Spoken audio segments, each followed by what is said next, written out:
Amigos telespectadores da Rede Vida de Televisão e do programa Páginas Difíceis da Bíblia.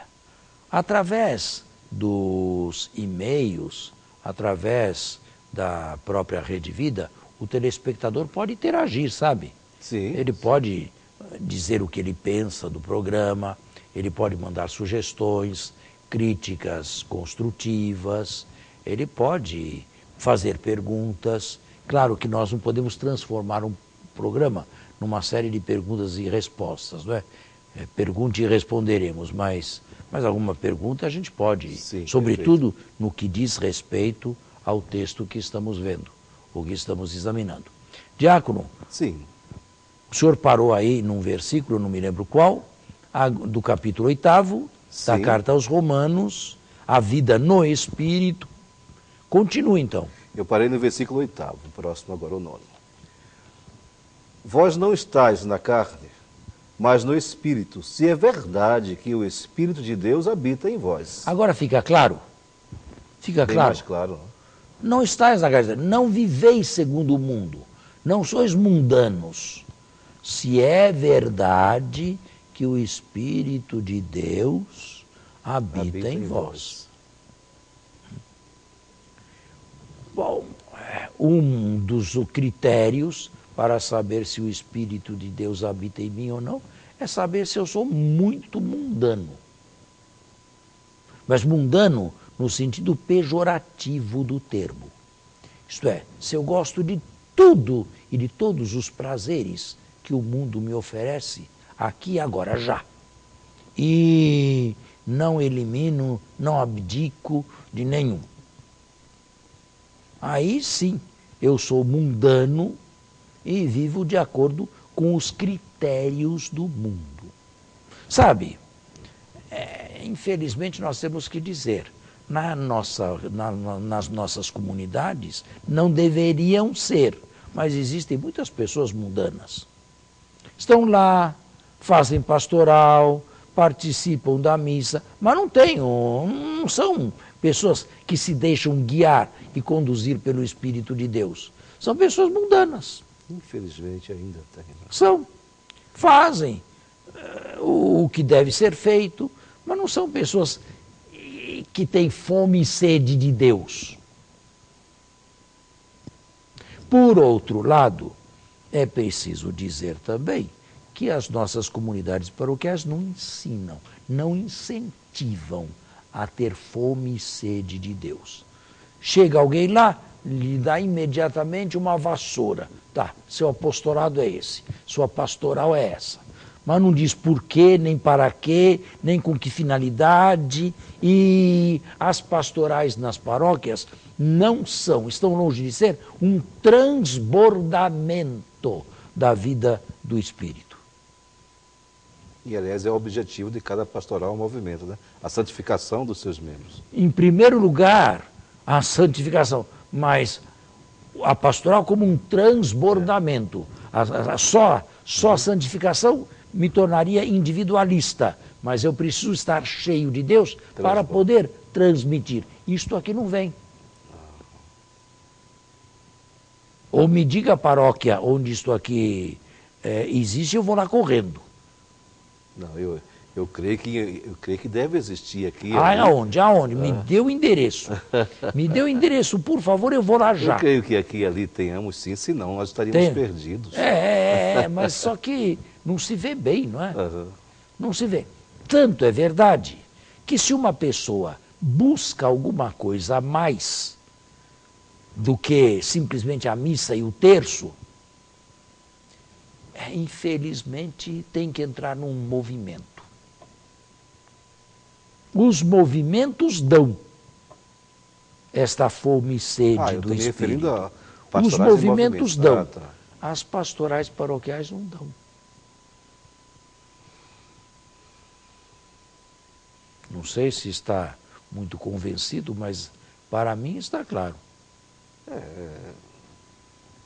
Eu fico reticente, né, dizer, a grosso modo, que todas não dão.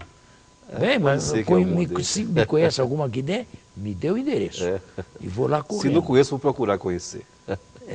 Onde realmente a paróquia ensine não só a fazer pastoral, e a ir à missa, e a cantar no coro, mas transmita amor e entusiasmo pelas coisas de Deus. Então esse é um grandíssimo desafio para a igreja. Olha, concretamente, quais são as paróquias onde existe adoração ao Santíssimo? Incentivada. Quais são as paróquias onde existem retiros? Retiros paroquiais, não retiros de movimentos. Quais são as paróquias onde exista Lectio Divina? Texto explicado e meditado ali em silêncio por todos e depois rezado. Como o cardeal Martini fazia em Milão. Se houver paróquias assim, eu digo, aqui existe realmente o desejo de levar a santificação no espírito, no espírito do capítulo 8º, dentro da paróquia, sem que o paroquiano tenha necessidade de entrar num movimento qualquer. E eu não estou criticando nenhum movimento, Sim, mas eu estou simplesmente dizendo que muitas vezes eles vêm suprir uma carência que a simples vida paroquial não dá. Porque não é possível crescer assim só participando de missa e rezando o terço antes da missa. Aqui pertinho de nós, nas 606, 607, a Santíssimo Sacramento tem adoração contínua. Pertinho de nós. Agora, adoração, uma coisa não supre a outra. Adoração, a Eucaristia bem celebrada e a Lectio Divina, pelo menos uma vez por semana, convidando os paroquianos a realizarem. Isto para não dizer do testemunho da vida sacerdotal. Porque a vida sacerdotal tem que ser ela também um testemunho. Nós somos, padres, bispos, um prolongamento de Jesus Cristo. Representantes de Cristo. O seu braço direito, a sua longa mão na história. O Cristo não está na história mais. Foi para a meta-história. Mas onde ele foi sem deixar a história, como que ele continua presente na história? Sacramentalmente, através da figura daquele que se consagrou. Mas isto supondo que aquele que se consagrou se entregou inteiramente a ele, a Cristo, de tal maneira que a pregação do Evangelho que faz, a vida que leva, seja já uma sinfonia, uma maravilha aos olhos dos homens e aos olhos de Deus. Agora, isto existe em todos os presbíteros? Quem dera, né? Quem dera. Oremos por isso. Mas é uma realidade já em ato? Infelizmente não, gostaria de dizer que sim. Infelizmente não. Está vendo? O que falta? Rosmini, acho que foi ele, um famoso historiador do século XIX, escreveu um opúsculo, As 5 Chagas da Santa Madre Igreja. Eu acho que esse livro deveria ser refeito novamente e, numa maneira nova, mostrar quais são as 5 chagas que nós possuímos como igreja. E talvez uma delas seja esta aqui.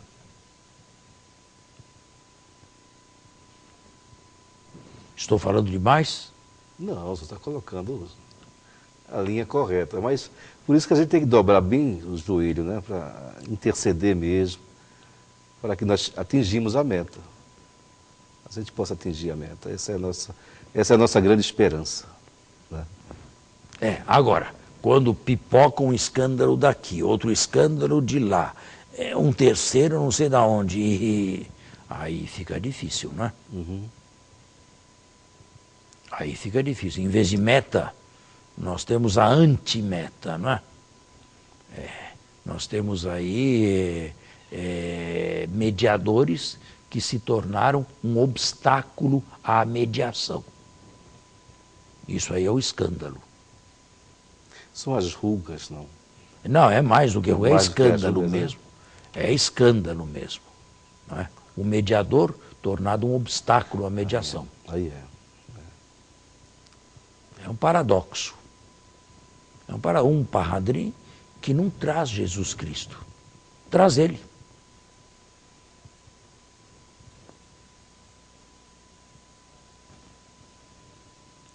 Está vendo? Bem, o texto tem um alcance grande. Claro que não é só para padres e bispos, é para todos. Continue. Nós temos só um minuto. Vós não estáis na carne, mas no Espírito, se é verdade que o Espírito de Deus habita em vós. Pois quem não tem o Espírito de Cristo não pertence a ele. Não lhe pertence. Se, porém, Cristo está em vós, o corpo está morto pelo pecado. O corpo, o pecado é cadáver dentro de É que mim. o senhor falou, né? É. Mas o Espírito é vida pela justiça. E o Espírito me faz viver já a vida do Cristo ressuscitado. E se o Espírito daquele que ressuscitou Jesus dentre os mortos habita em vós, aquele que ressuscitou Cristo Jesus dentre os mortos dará vida também a vossos corpos mortais, Isso é o Pai. mediante o seu Espírito que habita em vós. Espírito Aí. com E maiúsculo. Se o Espírito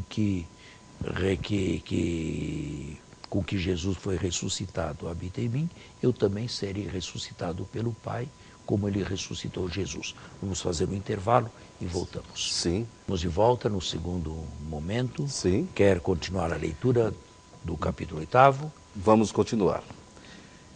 Então eu volto aqui um pouco. E se o Espírito daquele que ressuscitou Jesus dentre os mortos habita em vós, aquele que ressuscitou Cristo Jesus dentre os mortos dará vida também a vossos corpos mortais, mediante o seu Espírito que habita em vós. Note, a carne não tem remédio, a não ser a morte eterna. O corpo pode ser ressuscitado. Perfeito, perfeito. É a antropologia paulina. Portanto, irmãos, somos devedores não à carne, para vivermos segundo a carne. Pois se viverdes segundo a carne, morrereis. Tudo fica claro, não fica? É. Mas se pelo Espírito fizerdes morrer as obras do corpo, vivereis. Literalmente as obras da carne. Vivereis de vida de Deus. São os santos que nos ensinam com o seu exemplo. Agora, tomemos-los. Há muitos, os mundanos, pensam que os santos não souberam aproveitar deste mundo. Os mundanos pensam que os santos eram tristes, que os santos escolheram a pior parte, que os santos não souberam se entregar aos prazeres. Os santos pensam o contrário. Pensam e sabem. São eles que não sabem o que é bom. São eles que se entregaram apenas ao provisório. São eles que não encheram a vida de definitivo. São eles que buscaram apenas o penúltimo ou o antepenúltimo. São eles que se encheram de valores que não estão destinados a ter um acabamento na glória. Quem é mais feliz? Quem realizou melhor a sua vida? Para os santos, não há dúvida alguma. Eles, conhecendo a vida dos mundanos, Sim, era isso que eu ia falar. e conhecendo a própria, não trocam a própria pela dos mundanos. Mas os mundanos não conhecem a vida do Espírito. Aí é que está, a recíproca não é verdadeira. Não é verdadeira. Os espirituais conhecem a vida do mundo e não a querem. Os mundanos não conhecem a vida do Espírito. Era como se nós tivéssemos os espirituais, era como se os espirituais estivessem num andar muito alto. Eles veem tudo. Mas os carnais estão lá embaixo, no térreo. Eles não enxergam nada. Mesmo porque os espirituais Na fizeram carta aos experiência. Coríntios, São Paulo fala que o espiritual julga a todos e não é Isso. julgado por ninguém. Já viveram aquela experiência ali de baixo, né? Ou já viveram, ou pelo menos conheceram. Conheceram de alguma Não é? forma. E sabem medir as distâncias, e sabem apreciar a diferença. Os lá de baixo não tem perigo que olhem para os de cima. Essa é a realidade. O senhor conhece perfeitamente a vida do mundo. Sim, conheço. Não é monge de clausura. Conhece a vida do mundo. Interessa-lhe? Não. Interessa-lhe a vida do mundo? Interessa viver mundo? Interessa ser rico, poderoso, entrar aí para o mundo dos ricos, dos poderosos, dos corruptos, interessa-lhe. Terrível, né? Só ilusão mesmo. Pois é. Está vendo? Mas há muita gente que interessa. Há muita gente que enquanto nós estamos falando aqui, está amealhando dinheiro ou arquitetando o plano para. É porque a pessoa aposta todas as suas fichas só aqui, não? Pensa que aqui é a realização. Exatamente. Exatamente. Vive dessa ilusão. Não vão sair daqui, nunca. Esta é a vida principal e não vão dar contas disso aqui a ninguém. Mas o que nos dá esperança justamente é essa. Enquanto a vida é esperança, né? A chamada conversão. Isso é que nos conforta, a gente saber que é possível a conversão. Não é? É possível, e eu não nego. Porém, à medida em que se afasta, a conversão vai ficando mais precária. Verdade. Mais difícil. Sabe, há aqueles que pecam por fraqueza, mas há aqueles também que pecam por, não é por fraqueza não, aí é quase que um satanismo mesmo, não vem a fraqueza, entende? Há graus de pecado também, e de afastamento de Deus. Até chegar em Uma pessoa que penitência. viveu 40 anos aí afastada de Deus, aí só mundo, mundo, mundo, e coisas do mundo, e dinheiro, e poder, e política, e isso, e mais aquilo. Na última hora vai virar santo. Na última hora vai entrar no noviciado. É o grande perigo da impenitência final, né? Como diz o catecismo.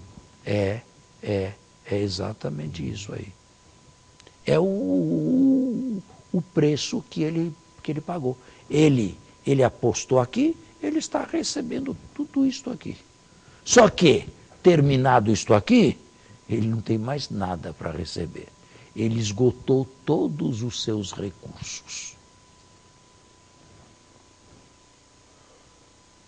Não tem a vida do Espírito. Nunca teve a vida do Espírito, mas também nunca a apreciou.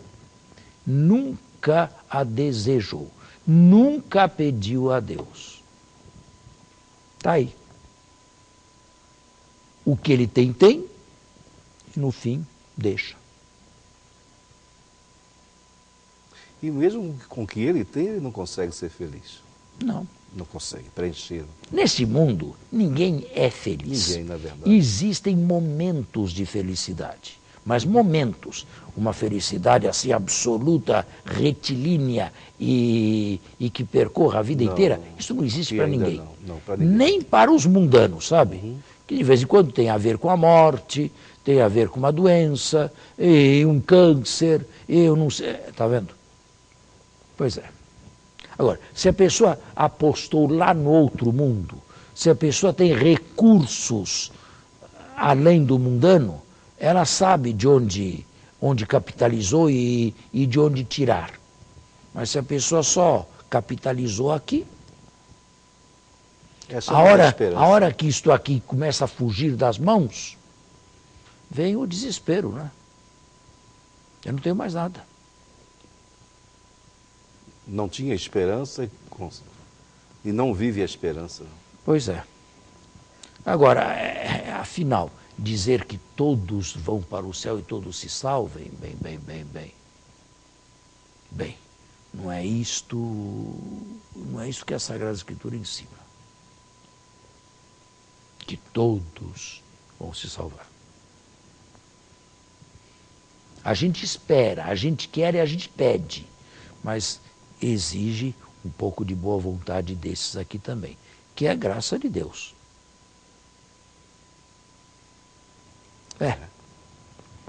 Prosseguimos? Continue. Todos os que são conduzidos pelo Espírito de Deus são filhos de Deus. Com efeito, Os que são conduzidos pelo Espírito são filhos. de Deus. Não é o que muita gente pensa, que todos os seres humanos indistintamente sejam filhos de Deus. Não. Você é filho do seu pai e de sua mãe. Para ser filho de alguém, você precisa ter a natureza daquele lá. Você tem a natureza do seu pai, portanto você é humano como seu pai. E você tem o seu pai como seu pai. Mas para ser filho de Deus, você precisa ter a natureza de Deus. E a natureza de Deus vem pelo Espírito. Portanto, se não temos o Espírito, não temos a natureza de Deus e não somos filhos de Deus. Somos criaturas de Deus. Os animais também não são filhos de Deus, que é isso? Perfeito. Com efeito, não recebestes um espírito de escravos para recair no temor. A lei ficou para trás. Mas recebestes um espírito de filhos adotivos, pelo qual clamamos Abba, Pai. A mesma expressão de Jesus. Jesus Cristo. O próprio Espírito se une ao nosso espírito para testemunhar que somos filhos de Deus. E se somos filhos, somos também herdeiros, herdeiros de Deus e co-herdeiros de Cristo, pois sofremos com Ele, para também com Ele sermos glorificados. Isto é, a vida em Cristo começada no batismo envolve a minha participação nos sofrimentos de Jesus e a minha participação na glória de Jesus. E isto quem dá é o Espírito de Jesus, que é o Espírito Santo. Estamos longe da lei, estamos longe do pecado e estamos longe da morte e condenação. E existe a morte para nós, mas nesse caso Paulo usa um outro verbo, um outro vocábulo, koimastai, dormir, a respeito dos que dormem. É um eufemismo para dizer morrer, mas ele não muda os vocábulos. Thanatos é morte eterna. Certo. Koimasta é apenas dormir, para os que não têm morte eterna. Simplesmente cessaram a vida neste mundo para continuar a vida, a plenitude da vida na eternidade. Continua? Nós temos 1 minuto apenas, mas pode, a menos que queira fazer alguma pergunta. Não. Então, continue. Penso, com efeito, que os sofrimentos do tempo presente não têm proporção com a glória que deverá revelar-se em nós, pois a criação em expectativa anseia pela revelação dos filhos de Deus. Está bem. Não há, depois de tudo isto dito, não há proporção entre o que sofremos nesse mundo. E esse que escreveu essas linhas sofreu terrivelmente, muito mais do que nós, com a glória que será revelada no futuro. Estou certo, estou persuadido de que não há proporção alguma entre os maiores sofrimentos deste mundo e o que se espera por parte daqueles que já têm o Espírito de Cristo e do Pai. Certo? Eu acho que nós não temos mais tempo para continuarmos, vamos parar por aqui e na semana que vem continuamos, Continuamos com a graça de Deus. Tá bem? Então, muito obrigado. Até lá. Até lá, até o próximo domingo, com a graça do Senhor.